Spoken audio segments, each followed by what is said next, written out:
Welcome back to Lightning Bolt. It's been a while since we've done any streams. I've been busy, been doing my stuff, but we're back again with another session here. So today we are going to be talking to Dustin. He is a movie director, but he has experience in production, in virtual production as well. So we're going to be discussing a little bit about those topics there. Now, as usual, before we drag him into this conversation, hey Karen, thank you for tuning in. I appreciate it.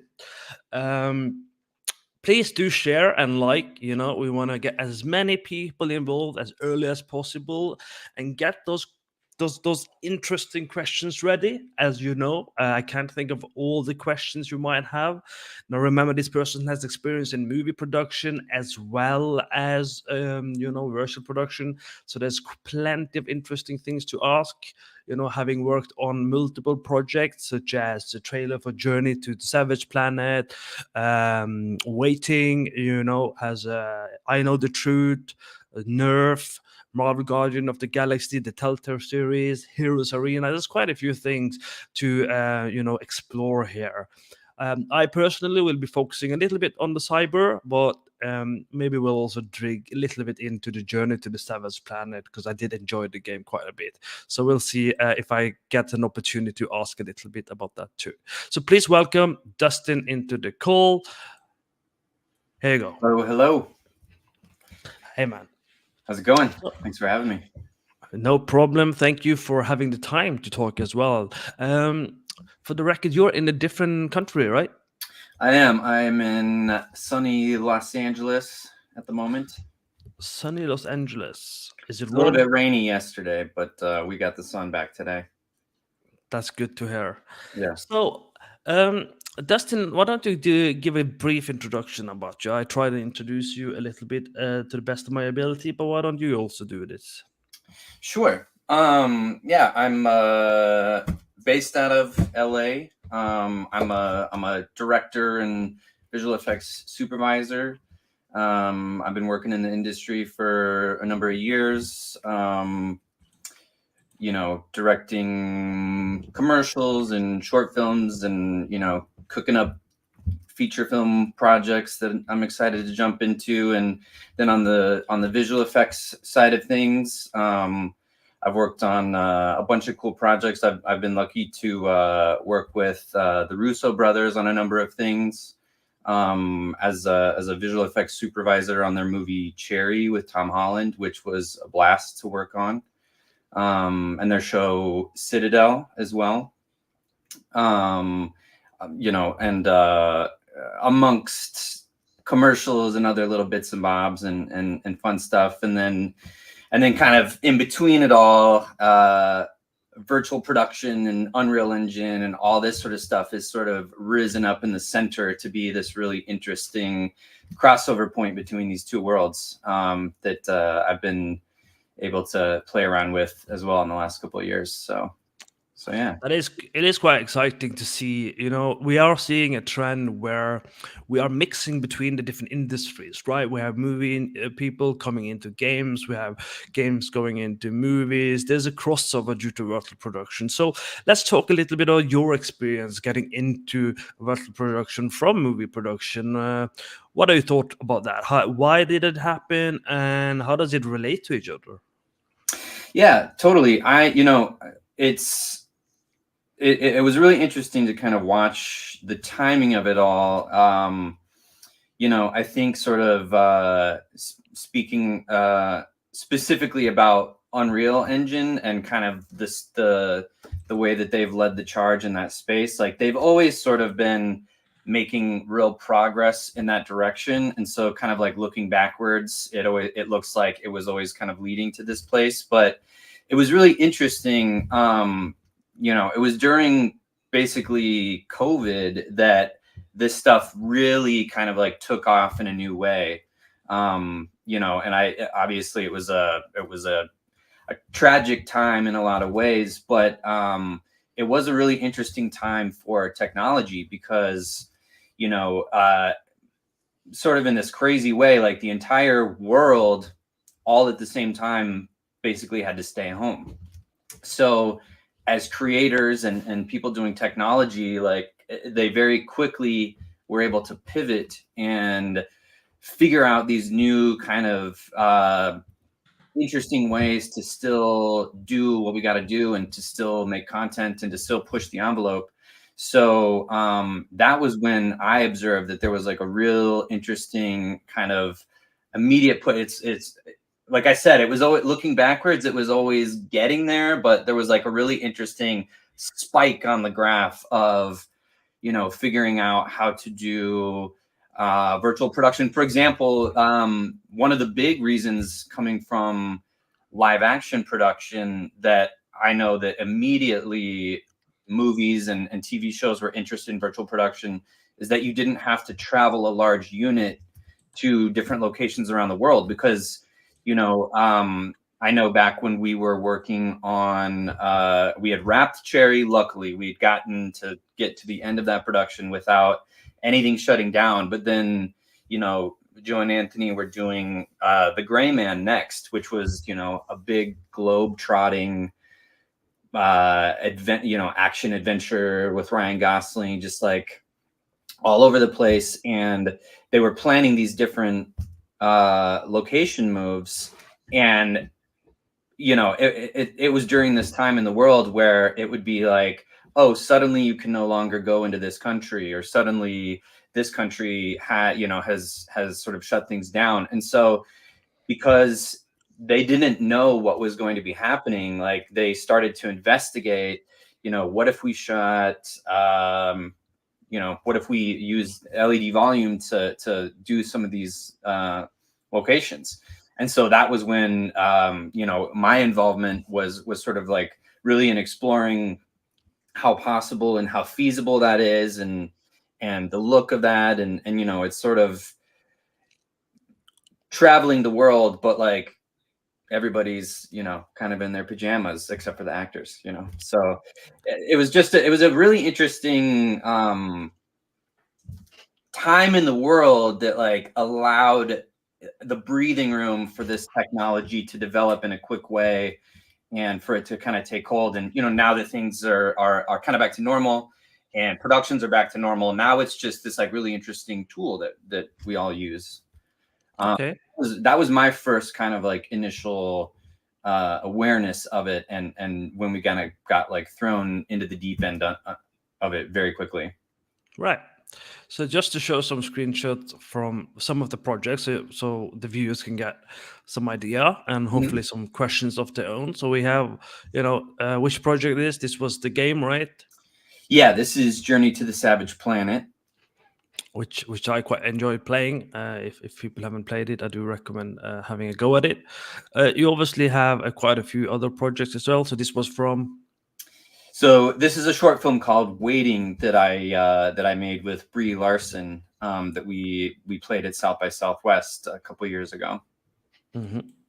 You obviously did Nerf as well. Mm-hmm. Yeah, this was a Nerf web series campaign that I did with a company called Funny or Die. Which one is this from? This is a short film called I Know the Truth that is it's sort of a existential sci-fi kind of a project. Right, and this is Double Bubble Gabriel. This is called Double Bubble. This is you can't tell necessarily from the frame grab, but it's a comedy piece that I also did with Funny or Die starring Gabrielle Union. She's doing a photo shoot and she is acting a little strange during the photo shoot, and then by the end we discover why. For the record, I didn't know the name because it's a half naked person. I just noticed he had naming convention on his screenshot, and that's why I noticed. So you have Heroes Arena as well. Yep, Heroes Arena is a mobile game. So it's a commercial for the mobile game. And then you have Double Bubble Gabriel Union, your naming convention says. yeah. This is another frame from that Funny or Die piece. And then you have something called Airlock. This is also from Journey to the Savage Planet. Mm-hmm. again, it's a fun game. We can talk a little bit about your direction here eventually as well. Sure. Then you did 7 Days to Die. Yes, this is a live action sort of trailer that's an advertisement for the video game 7 Days to Die. It's sort of an open world zombie kind of. It's like a Minecraft game where you build your structure against the zombies that come and show up every 7 days, and depending on how well you built your fort, you either survive or you don't.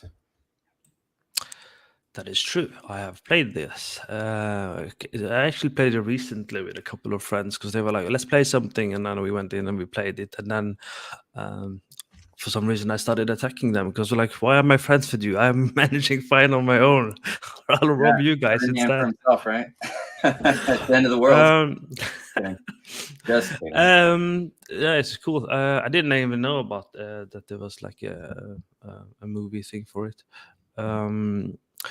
Obviously, the main topic will be revolving around cyber. So we have a couple of screenshots for you guys to kind of think about, look at a little bit, so you guys can kind of construct your own questions. If you have any questions about virtual production, color, composition, set dressing, we'll be trying to cover a little bit, and we'll try and do like a breakdown or kind of like I guess we can call it a demonstration of some sort, so you guys can kind of see how this been done. Also, we're going to talk about one-man team. So like he's been doing quite a bit on his own. So how could you do this on your own, and what are the requirements, what the skills required to pull this off on your own, basically. So hopefully this gives you guys a good introduction.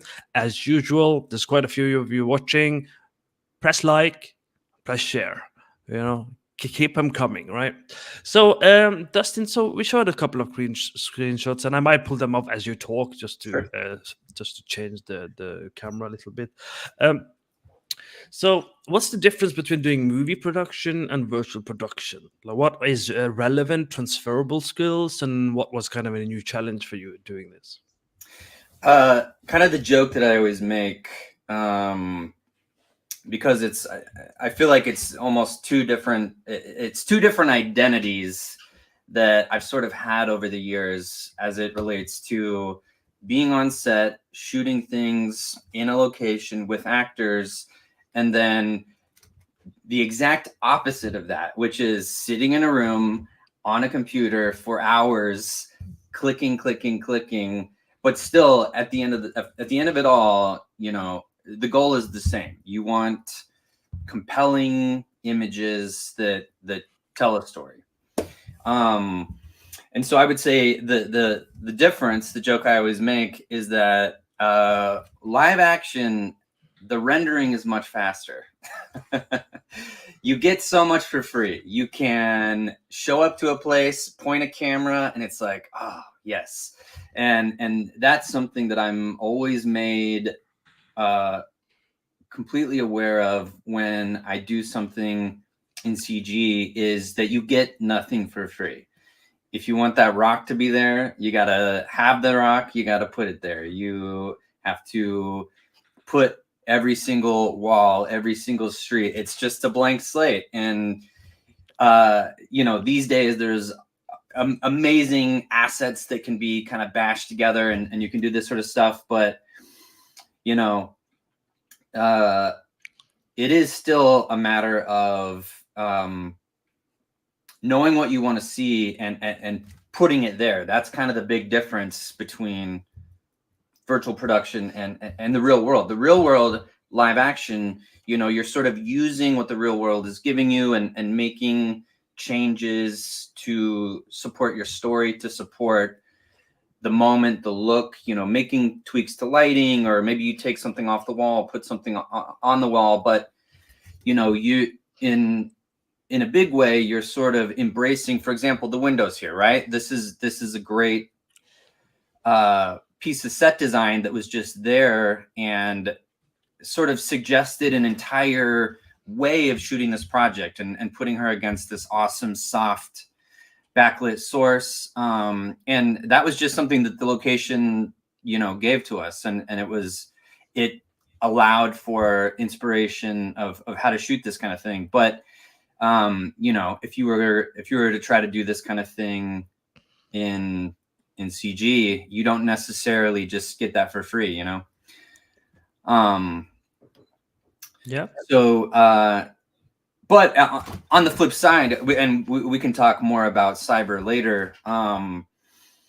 There was a funny sort of aspect of just location scouting and happy accidents that went down for that project as well. And that was my first kind of aha moment where I thought to myself, like, this is actually a lot more like shooting live action than I would have ever expected.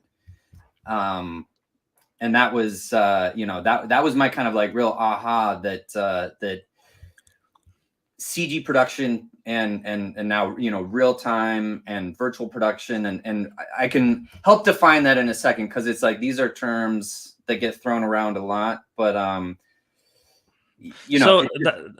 that's interesting though. So let's capture one of the things you just said is set dressing and environment and these things. So so how does it work in real life and how long does it take? Because you probably have to construct your environment. So you have the time investment of finding an environment in real life and then setting it up and filming it. And then you have the time it takes to actually create an environment that doesn't maybe exist. Yeah. Or are you trying to mimic real life in virtual production, or do you use that take an advantage and you construct something that doesn't exist? So talk a little bit about set dressing, finding a location, and how that relates to virtual production as well. Absolutely. So in live action production, location scouting is a huge part of what becomes the final result. In fact, I was just watching The Creator the other day, which is a super inspiring movie done by Gareth Edwards, who I feel a certain kinship with, because he's another guy who sort of came up through a filmmaker that came up through visual effects and sort of toes that line between those two worlds.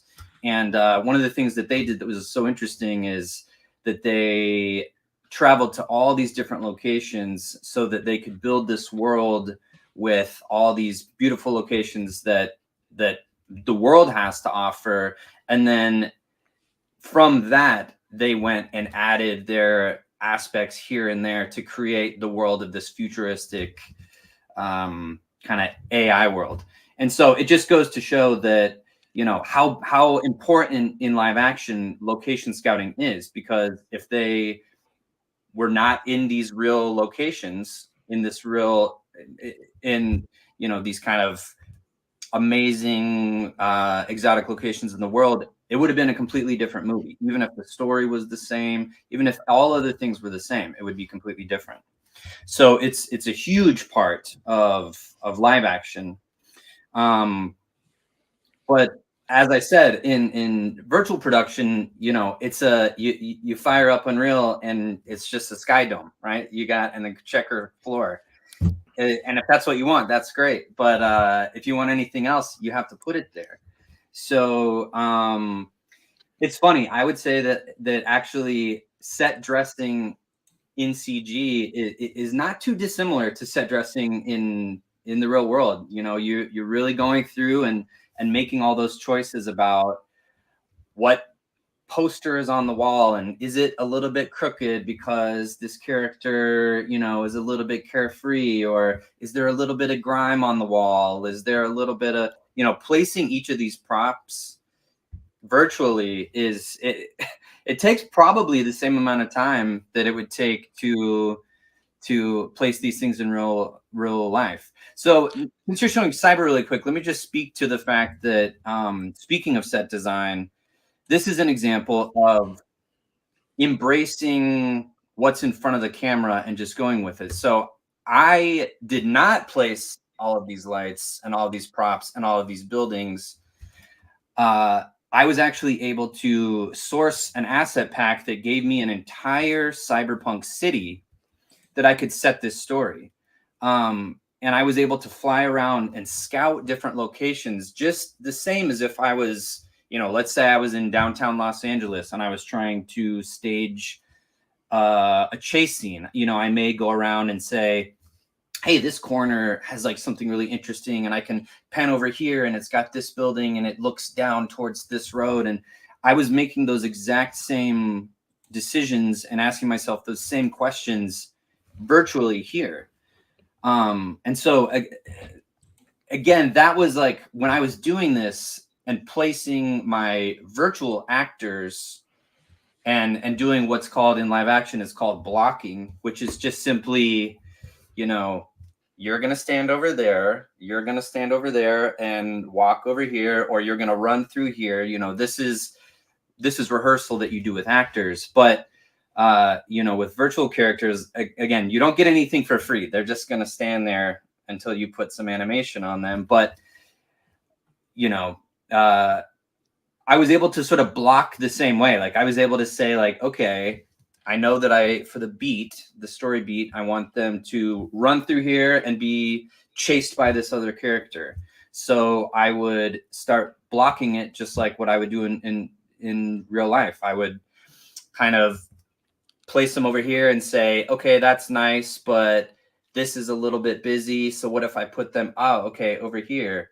And it's sort of just like, I was down in this world and, in my pajamas. And like I said, I was, sometimes I would forget that I was in my office. Like I literally felt like I was just like on this, kind of rainy street, sort of pointing this here, move that light. It was really kind of like an eye-opening moment for me that I was like, okay, cool. Like virtual production and CG production is intersecting in this really interesting way. So, in terms of virtual production, so what tools did you use, if any, in real life to do, for example, cyber? Or did you do everything inside an engine and you didn't need any virtual production camera to do anything, or motion capture? Or tell us a little bit about that. Sure.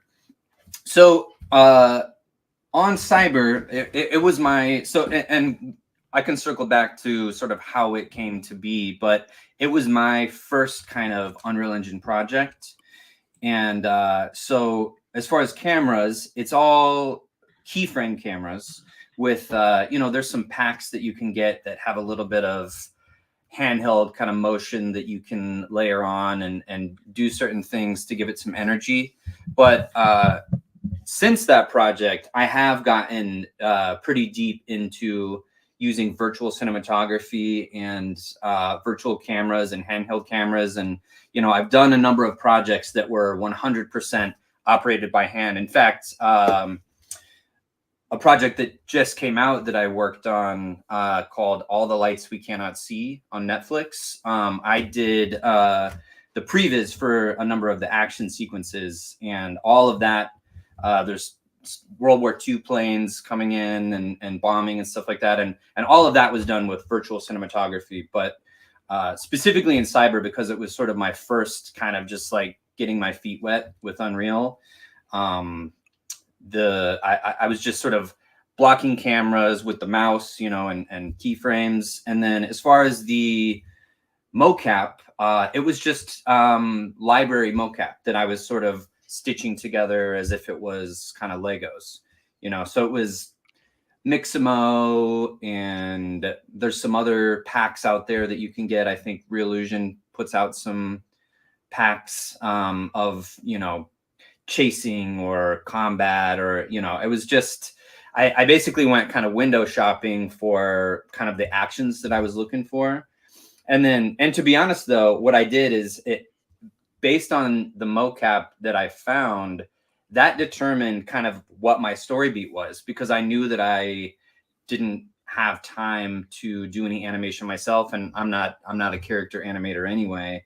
And so if the mocap had them do a certain thing, I was just like, great, that's what the beat is, and that's the way I'll film it. And then I got to figure out how to carry from this to this to this. So it was kind of like a really fun process of using the things I could source and then just creatively figuring out something cool to do with it, Cool. You had just a comment while we were talking that I bet that feeling was surreal, feeling like you were really in a place, but we're actually only there virtually. So this is the world we are going into. It was surreal, and yeah, there's definitely that kind of like I like to think that it's like exciting, and it is going to bring people together and stuff. But yeah, there is always the fear as well that now everybody's just in their house with their little Ready Player One goggles, and nobody goes out into the real world. So I hope that we don't quite go there with it, but yes, it is. It was very surreal, and it was. In a way, it almost I'll say like it almost makes you observe actually the real world in a different way, because you have such control of what you look at, what lights do, what the camera does virtually, in a way that it's just so easy to manipulate. I found that it has like there's kind of a feedback loop going back to live action, where I'm weirdly sort of like even better at lighting, because I'm like, this is what I would do with the Unreal lights, but now I'm just doing it in the real world. So it's like there is a really interesting sort of crosstalk between those things. And so I hope that we find that place where we can enjoy these amazing virtual worlds, and then also, enjoy the real world as well. That's interesting. So let's investigate this then, from your point of view and experience. So you have one workflow that you're used to for a while in a movie production, so the real world, right? And then you have the virtual production. Now, from my understanding, you would normally do storyboarding and a bit planning and everything, and then you Mm-hmm. use the term previs, Mm-hmm. which is a different workflow and quite common in animation I guess virtual production as well. So, what's the difference, and how has your way of working become different the minute you introduced virtual production or virtual cameras, which can be quite interesting because in some projects you might have real environment, but there is some virtual production involved, and then you're combining the real world and some 3D stuff, right? So, what's different, and is it good or bad different? Let's talk about that a little bit. Sure. Yeah, I would say that sort of traditionally, CG production, because it's so expensive and it takes so many different talented artists to create these images. You look at the sort of Pixar movies and the other big studios, and they, by nature of the production, have to be very carefully designed with what are the shots, how many shots, what are we seeing, how close are we, all these sort of things, all these decisions have to be made pretty early on, because tons of resources have to go into creating these frames. The difference now, and it's not that tons of resources still don't have to go into building amazing looking characters, amazing looking assets, that nothing changes there. But the difference now with sort of real-time rendering technology is you can actually be a little more loose and a little bit more explorative and kind of inspired by, for lack of a better way of describing it, the location, with your camera in a way that was never possible before. It's like it's not super inspiring to fly around in a viewport with a bunch of gray shaded blobs that once you hit render and 2 hours later it's going to look amazing. Like you just don't really know, what I mean, like what that's going to be. Whereas in cyber, when I had that sort of cyberpunk city, I was able to just kind of fly around and be inspired by things that I could do with the story just based on what I was seeing. So I actually didn't have to do a ton of storyboarding on that project, really. Like it was sort of a lot like what I do in live action, which is I know what the story is that I want to tell, meaning like I know what my beginning, middle, end is. I know where I want to take it, but how am I going to get there is sort of part of the fun discovery process. And I also know sort of some of the key moments that I want to hit. You know what I mean? It's like what would be the trailer moments? Is the way I think of it. It's, you know, it's if you're making Jurassic Park, it's like, you know, that at some point in that story, you want a dinosaur to break out of, you know, their cell and like go on the rampage. You just know, you don't know how it's going to get there. You know, if you are coming up with this, but you know that like that's something I want to see. So I have that list of things that I want to see, and maybe I'll do some sketches or some boards for that. Maybe I'll know that you know, I sort of see this shot or this moment in this certain way. But other than that, though, it was sort of these you know, little markers of like, I know I want to get here, I know I want to end here, but in between, it was on this project, it was very much a process of discovery. And you know, I would just block shots and have an idea because of the way one shot turned out. I was like, oh, actually, like that suggests the next two shots I can do that I wasn't even necessarily thinking about. Okay. So I think that that's kind of like somewhat of a new process. I don't think that like years in the past this would necessarily be possible, but you know. Do you want to do a breakdown in the engine? Yeah, we can take a look at some of the stuff. Yeah. Why don't you just pick and choose what you want to point out and share in the engine? Absolutely. Here, let me. While I go on vacation and abroad, see you guys. You ready?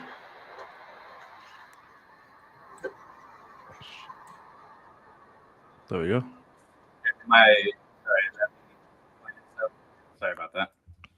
It's I'm okay. streaming myself right here. Okay, can you see this? Okay. Yep. Okay, right on. So yeah, I think everybody will potentially be able to have a chance to take a look at the piece at the end here, but I'll show just a couple of kind of things, previews of coming attraction. So the piece really, just to speak about what is this project, this is a short film that I did as part of the Unreal Fellowship, which is a really cool thing that they were doing, that they still do, to sort of onboard people into using the engine and virtual production in a really kind of focused way. It was like a college crash course almost in Unreal, taught by the people that work at Epic. And sort of your homework assignment at the end of the fellowship is you have to make a short film by yourself. So you also are not able to team up with each other or anything. Everybody, you know, whether you're a character designer or you're even we had a screenwriter in our cohort who had never even done really anything on the computer, and she actually made a great short. So everybody had to make their own short. And so this was mine, and sort of the reason that I made some of the choices that I made is, you know, at the time, I just wanted to see sort of what Unreal was kind of capable of. And you can see, this is Unreal 4.25. So this is before 5 and Lumen and Nanite and kind of some cool tools that we have now that you can really make stuff look amazing. But I just wanted to see how far I could kind of push the look. And so I thought to myself, like, what would look good in a game engine? Neon glowing lights, fast moving cameras, fast moving actors, motion blur, shallow depth of field. So I was like, okay, how about some sort of a chase through a cyberpunk kind of a city? So that's how I landed on just the framework of what the project is. And so this is our bad guy who is on the pursuit. And this is just one of the shots, but I'll just kind of fly around the environment here and kind of show you how a shot like this comes together and kind of what it looks like in engine, and how you can kind of get that sense for what I'm talking about, where it really feels like, you know, you're just here on set saying, oh, you know what, that would be a cool shot over his shoulder, or, you know, what if we went high and did a drone shot? But if I zoom really out here, you can see that this is a massive environment that these guys put together. There's big long roads, different blocks. It's funny, I actually had to drop little kind of landmarks for myself because I would literally get lost. I would say, like, wait a second, where was I putting all this stuff? You know, like I was literally just wandering around this giant city by myself. Like, is anyone out there? But so yeah, once I kind of scouted these areas and found like, okay, cool, this is like a really cool, for example, a really cool corridor that he can kind of walk and reveal himself around this corner. Then I went about placing different things for the shot. So for example, you know, this kind of warm light, warm kind of rim light to contrast with the fact that he's so blue is something that I just placed here and kind of Hollywooded the light, as we would say in live action production, which would mean that rather than the light being on a stand, somebody holds it, because maybe as the actor moves, you need to move it. So, okay. So when you have all of these environment, do you do what most people probably do, is they cheat, as you said earlier, and they move the character somewhere else, even though it's not the same location, just because the background is better or the shot might be more interesting, or what's your workflow there? Yes, absolutely. I did that a bunch. Where, for example, there's one piece in the short where they sort of run down this long corridor as the chase really starts to get underway. I'm not sure what the frame rate's looking like over there, but this is kind of the start of the chase. And as soon as we cut, you know, as I scoot back here, you can see that this is actually not that long of a of a corridor, right? So it's like the chase would be over potentially pretty quickly, but it had all these great visual features that I wanted to use, you know, these cool signs and these cool depth back here. And, you know, I hand placed a couple of props just to add some more interest, like, you know, this sort of futuristic street lamp, or these barricades that come from another asset pack, or these barricades here. So I wanted to use these things, but then when the chase really got underway, I had to find sort of a much longer piece of road. And so, you know, the same thing that you would do in live action, you just sort of, as soon as you cut, now they're in a new place, and through the power of editing and you know, screen direction and things like that, like, you never notice. But yeah, they teleport throughout the chase kind of all over the place, depending on what's sort of needed for the moment.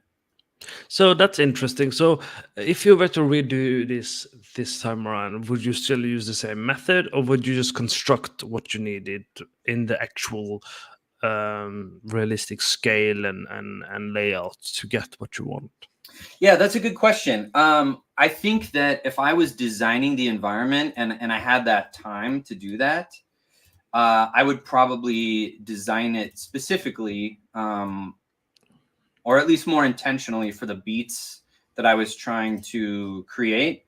But, you know, in this case, because I was using an already existing world and an already existing layout, I was sort of just embracing what was already there, which again sort of created these interesting moments. Here's one that I can point out. You know, for example, it's like they had these really interesting, cool little bollards that were placed everywhere and things like that, which I was able to use to give some nice sense of parallax and motion and energy in the shot. And that was just sort of a happy accident of something that was there. You know, I may or may not have occurred to me to set dress that kind of thing in for that effect. But again, you know, like the real world, you have to sort of embrace kind of the things that are there, and just you turn everything into your advantage, you know.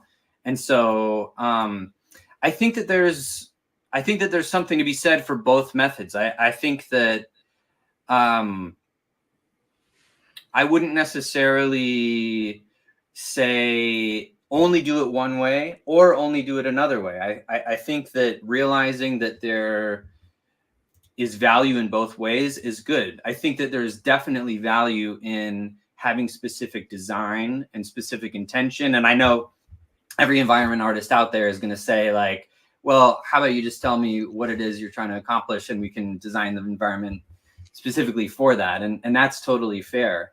But, you know, sometimes you may be even potentially, even in virtual production, you may want to be using real locations, you know, like you may want to be using photogrammetry of a given alleyway, for example. And again, that is going to have certain limitations based on what the real world is. I'm just in the background trying to click through and find an interesting shot to maybe take a look at from a lighting point of view. So here's an example of where we teleported to get a longer piece of running. Let me jump over now to over here. And you can see now I am in this really interesting kind of alleyway that's got all these props and trash, and some of the stuff I placed, but some of the stuff was, again, just here, these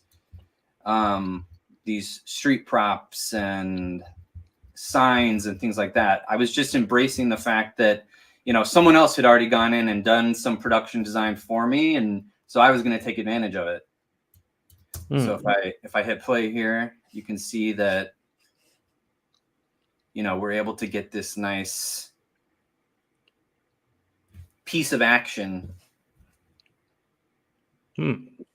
So let me remove your screen share a little bit so we get the frame rate back up for you while you talk. So I have a question, because there's something, because I've done quite a bit of freelancing project when it comes to narrative driven games, right? Horror and just generally. And I have one thing that frustrates me with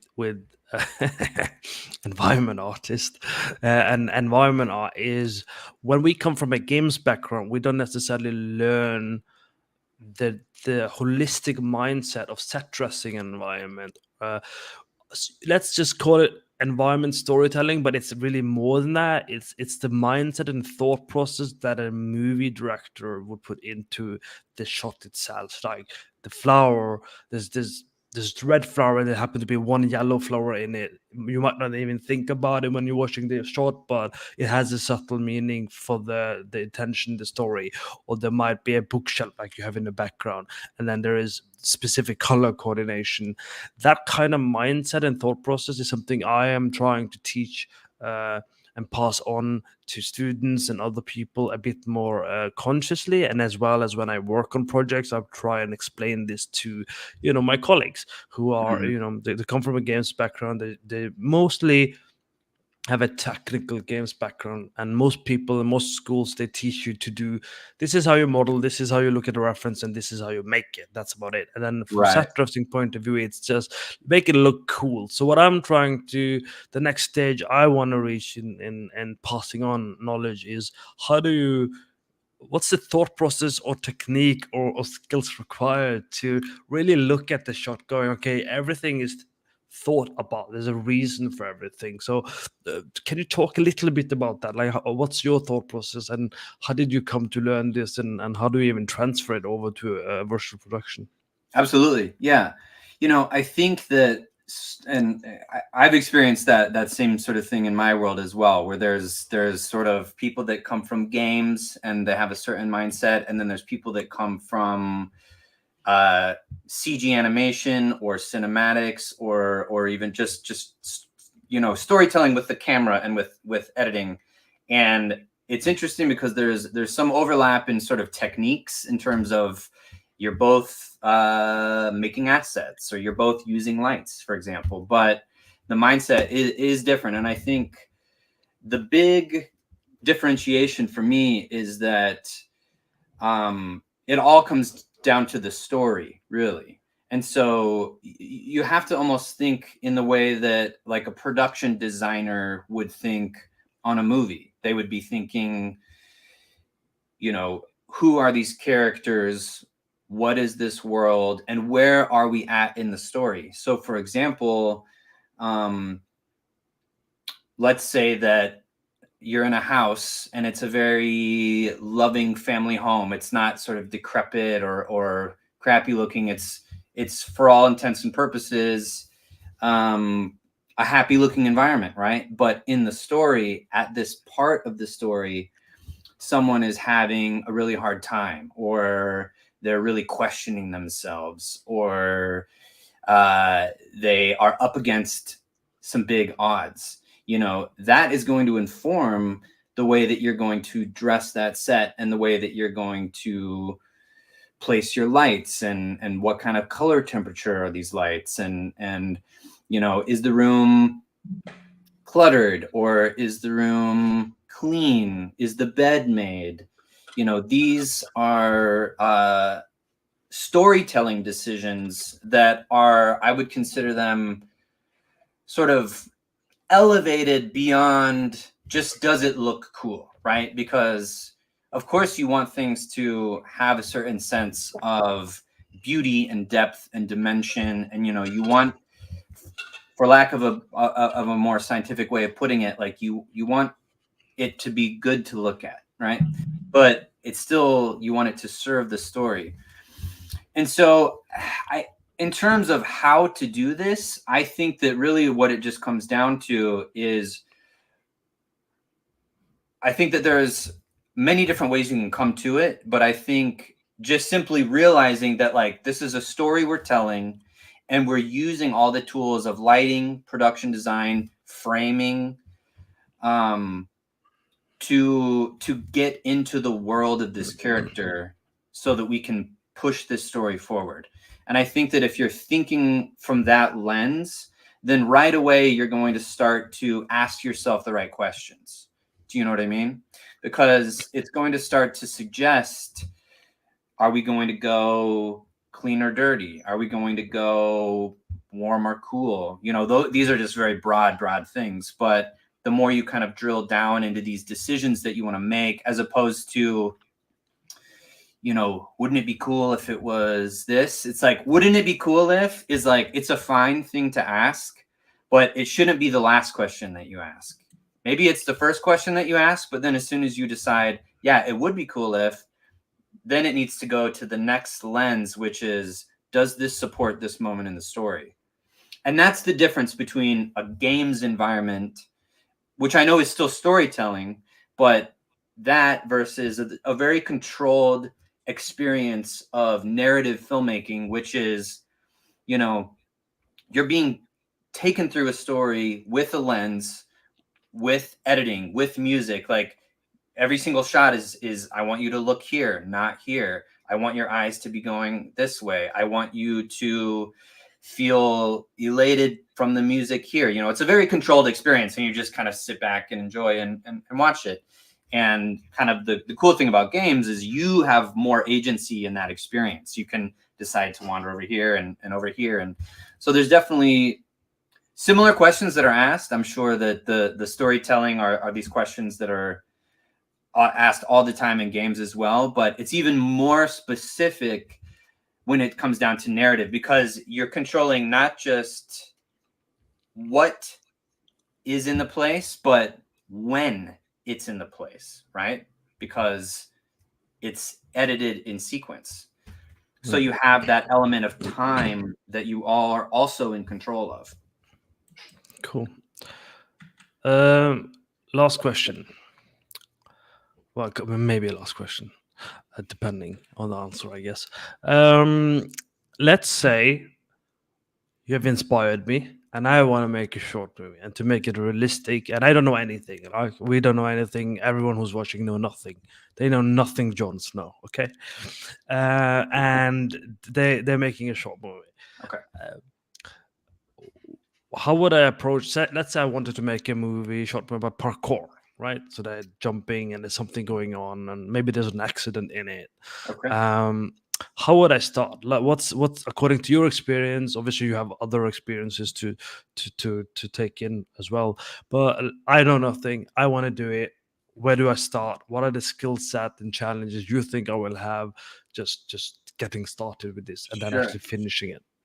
And are we talking doing it as a sort of a 3D animation project, like an Unreal Engine kind of a project? Sure. Yeah. Let's say we are keeping it simple. Yeah. We are utilizing.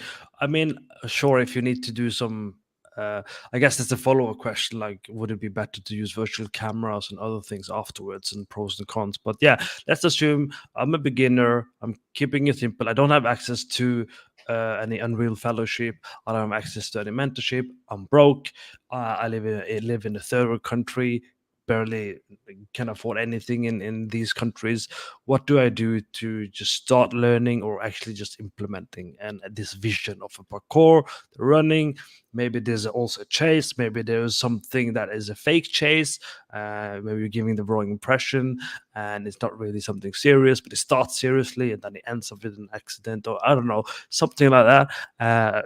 And then I have no skills whatsoever. It's my first time opening up Unreal. Well, I would say first thing is you do have some skills, because that already sounds like an interesting story I want to see. So that's a great jumping off point. And by the way, the Unreal Fellowship, it was great, but I will say, for anyone that may not have the opportunity, like you're not missing literally anything. Like, everything that is taught or covered or whatever is covered in an incredible way online in all these different channels. I know your content, Epic has great content. So, never have the feeling that like, oh, because I'm not able to do this or that, like I'm not able to make the things I want to make. Like, it's all out there. And I would even say that it's even more sort of specific and concise out there online. And so I would say, number one, when it comes to sort of being a one-man band doing everything, is first and foremost, follow your interests, because there's too much to try to learn. You can't be an expert at everything. You can't be an expert at animation and modeling and lighting and virtual production and editing and sound design. And maybe you can. And there are people that are blow your mind out there that do all these sort of things. But it becomes overwhelming very quickly to try to think like, now I need to like learn how to model, and now I need to do this. I would say let the guiding light for you be, what am I the most interested in? What are the things that I would be learning even in my free time? Like, what are the YouTube channels I'm watching just for fun late at night? Like, is it about making characters? Is it about animation? Is it about environment design and Unreal? I would say use that to your advantage to become good at that. And then when it comes to making, this particular short, for example, I would say that use Unreal. It's free for now, at least. There's great stuff on the marketplace for free, tons of great stuff. So just consider that your shelf of tools. There's characters, there's animations, there's environments. So pick something that inspires you and just commit to it and just say, that's the environment. It's going to be parkour in the Wild West, or it's going to be parkour, just whatever it is, whatever you find. And, there's great animations out there, actually a lot of parkour ones on specifically Mixamo, which is free. You have to learn how to retarget these animations onto your characters. This is something that you must learn. But once you learn how to do it, you know how to do it. There's tons of videos out there how to do it. And you'll be empowered to sort of say to yourself, like, oh, now I can make these characters move, and I can use all these animations to make them do all kinds of stuff. And then it's really just your imagination can take you as far as you want. And you take your environment, you block your actors, like I'd mentioned before, you place them in the environment doing things. And then it's time to be the director, where I would recommend actually like doing virtual camera, because there's tools you can use where you can hook it up to your phone and you can literally just be in your room, just like, oh, this would be cool. This would be cool. What if we do the push in? Like, you can block out 100 shots in 5 minutes and be inspired about where you want to take things. Hit record and do a bunch of test things and make your own previs, render out a bunch of shots, slam them together. Iterate. That's another big thing about this process that everybody should kind of keep in mind, is it's a process of discovery as you go. Even the best filmmakers, the best artists, like, they don't have every single thing figured out from the start. If you were waiting for that to happen, you would never start. You just go from your point of inspiration and you make decisions as you go. And then when you look back on it, you say, okay, I see how I got here. But over the course of the process, you're a little bit kind of wandering in the woods. It's like, I don't know. I know that I want to get to the top of the mountain, but do I go this way or this way? This way. And you get there. Definitely. Quick question. Which hardware or software would support virtual production in Unreal that isn't Apple? Good question. NVIDIA cards are the best cards, but you don't necessarily have to have like the beefiest, expensive 48 gigs VRAM to necessarily run stuff in Unreal. Because it's a game engine, it's all very scalable, and you can use the built-in scalability settings to, turn the settings down and just do what you got to do. And then, maybe if you don't have access to a powerful computer, maybe you design your entire piece with all the settings turned down. And then eventually you meet a buddy online who's willing to, open up the project on their computer and hit render for you, potentially. You know what I mean? And in terms of camera equipment, do you use an actual camera? Do you use a phone or a tablet? And if so, which ones did you use? Yeah, you can definitely use your phone. Let me just grab it right here. I'll show you what I used a lot on on this Netflix project. I don't know where my Xbox controller is, but so I used this Vive puck, and I would have, this was clamped to an Xbox controller, and this was just basically my handheld camera. So I could use the thumbsticks to position myself and look around, and then this would be my camera lens. And I had certain buttons mapped to, for example, I could use the D-pad to scale myself up so that I can just sort of do this and I'll fly across the city like I'm in a helicopter, and then I can scale myself really down and then just kind of walk around in my room like I have a shoulder camera. But this is a piece of hardware that this is just what I used, but you don't necessarily need to do this. Like, you can do the exact same thing with the free app on your phone, and do the same exact sort of stuff. Scale yourself up, fly around, look around. You can attach your phone to stuff if you want to feel like you've got, if you want to feel like you're a big bad movie, you can find a way to clip it to something and do interesting moves. That's cool. That's useful. I might ask you a little bit off camera eventually as well. We are reaching the end of the stream. Before we say goodbye, I think it would be cool to show the video, the short stuff. So while I take a toilet break and a tea break, have a watch. Hopefully it doesn't lag or anything. I think it will give like a nice ending to the conversation, connect the dots and everything. And just have a watch and see how it goes.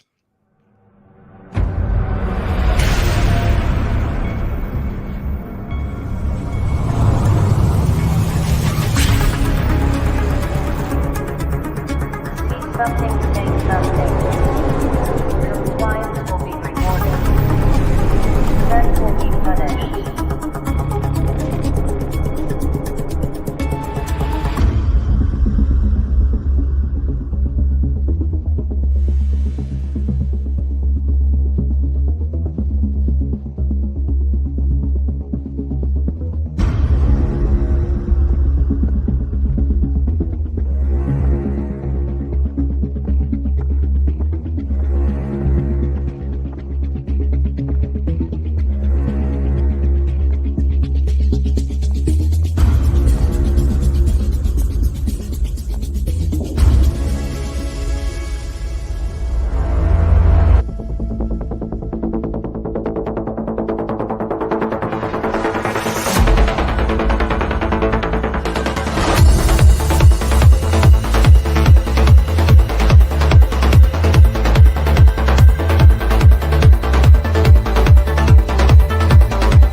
must go.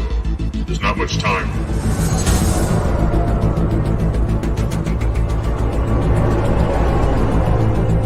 Come.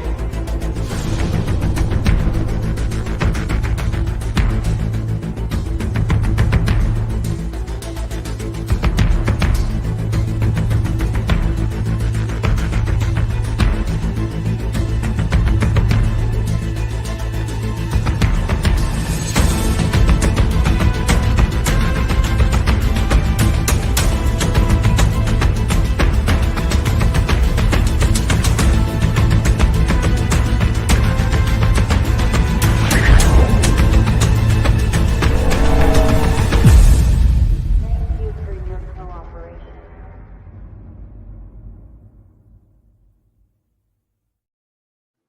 There you have it.